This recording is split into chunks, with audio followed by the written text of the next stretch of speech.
Okay, this is our HVAC condensing unit. And the first thing we notice is that the unit is not level.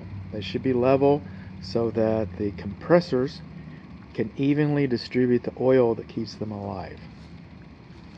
The foundation pad for the condensing unit does not elevate the unit a minimum of 3 inches above grade. It does in the back, but not so much in the front. And that tells us we got negative grading along here. If it's okay, that's a level. Moving on along, our electric service disconnect has been sealed, so we can't open it to see what's inside. And we do not have an electric service receptacle outlet so the technician can plug in and work on this. You see their coils are dirty, filthy actually.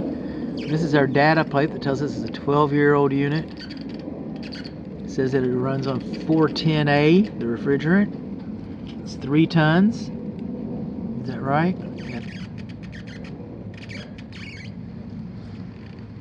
Maybe not.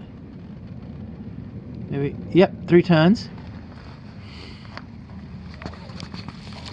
We're missing some of our refrigerant insulation. And this is the wrong type of insulation, by the way. Since 2015. And this thing was manufactured.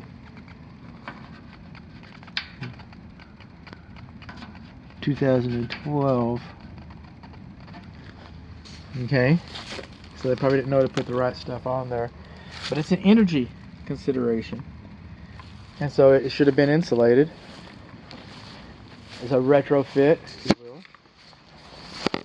The Schrader valve covers. Look that up in the dictionary. But your refrigerant service ports, access service valves, refrigerant piping, service access valve port cap, Schrader valve caps, those should be anti-theft. So what did we learn? We learned that we don't have an electric receptacle outlet out here. It wasn't required. We learned that we got the wrong kind of insulation on the piping and the wrong kind of caps. That wasn't required. We learned that our unit is not level. We learned that our unit is less than 3 inches above the ground over here on the south side.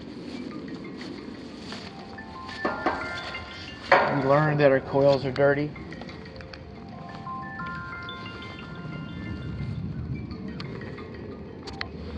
Good home inspection.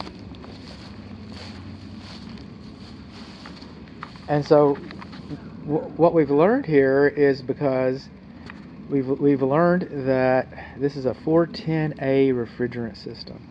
It's 410A. That's when it was manufactured, it's like the best they had. And we also, if you remember, R22, well, that's been phased out. That's been phased out. So where I'm getting at is you could have an R22 system and it works. And you have a 410A system and it works. But as of this year, they're not making as much refrigerant, if any.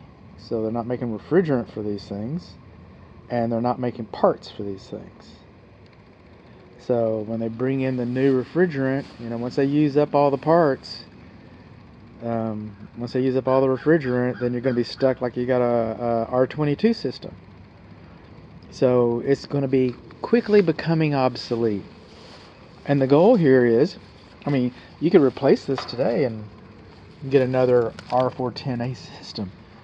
That's just what they, being pushed. Got to sell it.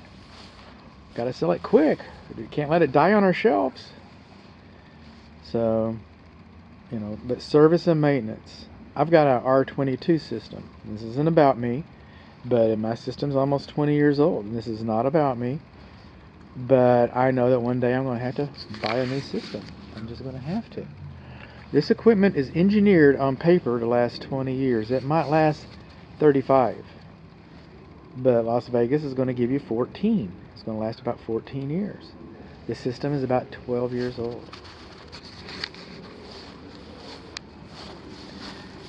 While I'm here, this is you might not be able to see this, but that is the water heater temperature pressure relief drain valve.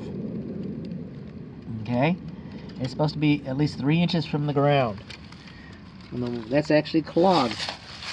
It's so close to the ground, it's clogged. If it's clogged, it can't do its job.